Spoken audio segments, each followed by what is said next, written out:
The Bible was not written through a centuries-long game of telephone, so-called, as a lot of people like to say. The Bible was passed down Old and New Testaments primarily through what we call manuscript tradition, wherein people wrote the scriptures down the first time, and then people copied it, and people copied it, and people copied it.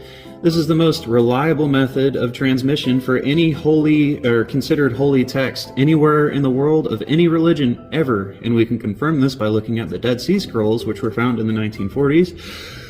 And the scroll of the prophet Isaiah matches almost perfectly with the editions of the scroll of Isaiah that we have now, with only minor scribal errors, marginal things that don't contribute to the meaning of the text being in the mix.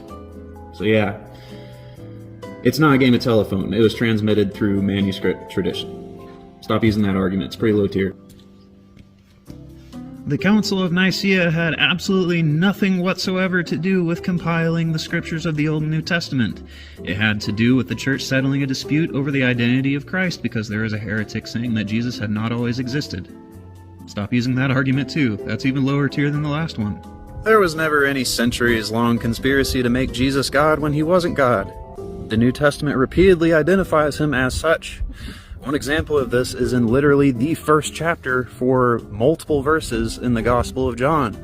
Starting at verse 1, "In the beginning was the Word," Jesus, "and the Word was with God, and the Word was God. He was with God in the beginning, and all things were made through him, and apart from him, nothing was made that was made." All things are made through Jesus. In the beginning he was with God, and he was God. Why are we still squabbling about this again? Constantine had absolutely nothing to do with determining what the books of the Old and New Testament would be. And there are factors as to why we know this, including the Dead Sea Scrolls, which Constantine had absolutely no access to, and which we talked about earlier, and the fact that we continue to find New Testament manuscripts buried in the dirt, which Constantine also had no access to. In order for Constantine to have tampered with the scriptures, he would have had to be a time traveler. This is a stupid theory, and most people who have any idea what they're talking about on this topic are pretty sick of hearing it, because it's not even worth arguing over.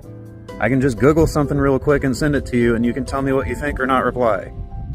It's not even worth debating, because it's been settled for centuries.